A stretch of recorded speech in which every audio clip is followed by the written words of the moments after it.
ဒီကေတင်ကြီးဆိုတာလက်ဆောင်ကကျွန်တော်လောက်ယူလို့ရတာမဟုတ်ဘူးကျွန်တော်လောက်ယူလို့ရမယ်ဆိုတော့အဲ့ဒါအဖိုးကားပဲဖြစ်တယ်အဲ့ဒီအောင်ကျွန်တော်မင်းကငါချစ်လို့ငါသနာလို့မင်းတို့ကပေးလိုက်တာ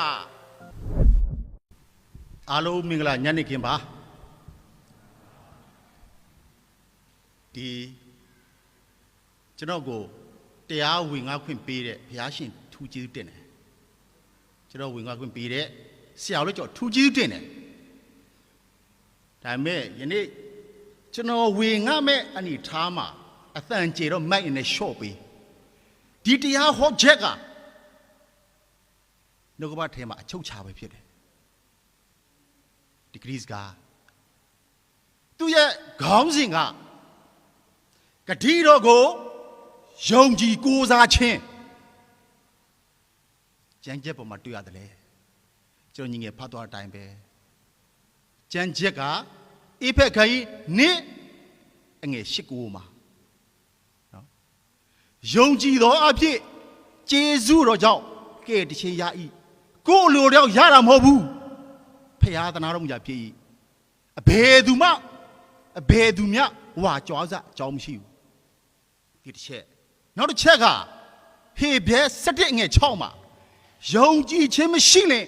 ဖရာစိတ်တော်မတွေ့နိုင်အကြောင်းမူကားကိုယ်တော်ကိုတိုးဝင်သောသူသည်ကိုယ်တော်သည်အကျိုးပေးတော်မူသည်၎င်းယုံကြည်ရမယ်အဲ့ဒီနှစ်ချက်နဲ့ဒီတရားဝင်ကမဲ့အကြောင်းအရာပဲဖြစ်ပါတယ်နော်ယနေ့ဒီအစီအစဉ်တွေအဖက်ဖက်မှာကျွန်တော်ဝိုင်းဝန်းကူညီပေးအထူးကျေးဇူးတင်တယ်ဒီမိုင်းအနေဒါကျွန်တော် short ပေးကျွန်တော်အသံအတိုးကျကျွန်တော်ကလည်းအားပပစကားပြောတတ်တယ်လူအများကြီးဖြစ်လို့အားပပစကားပြောတယ်ဒီဂတိဒီဟောပြောမဲ့အကြောင်းရမှာဂတိတော့ဒီကျမ်းစာတအုပ်လုံးမှာအချုပ်ချနမိတ်လက္ခဏာမှာအကြီးမားဆုံးနမိတ်လက္ခဏာသည်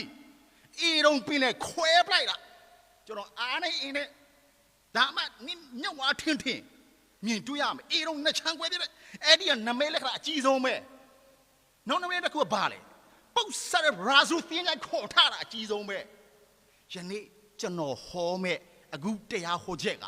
ခရစ်တော်ကြွလာမယ့်အချိန်ခါမှာအသက်တာပြင်ဆင်ထားပြီးပြီလားအကြီးမားဆုံးဂတိပဲဖြစ်တယ်ကျန်တဲ့ချက်ပါသေးတယ်ခရစ်တော်ဂတိကိုကျွန်တော်ဘယ်လိုယုံကြည်ကိုးစားမလဲနောက်တစ်ချက်ပါသေးတယ်ခရစ်တော်ရဲ့အသွေးတော်လက်ဝါးကားထဲမှာကျွန်တော်လက်ဆောင်ပေးတဲ့အဲ့ဒီကယ်တင်ရှင်ဖခင်ဘယ်လိုဖခင်လဲကျွန်တော်မြင်အောင်ဝယ်ဖြစ်ပါတယ်ဒီယုံကြည်ခြင်း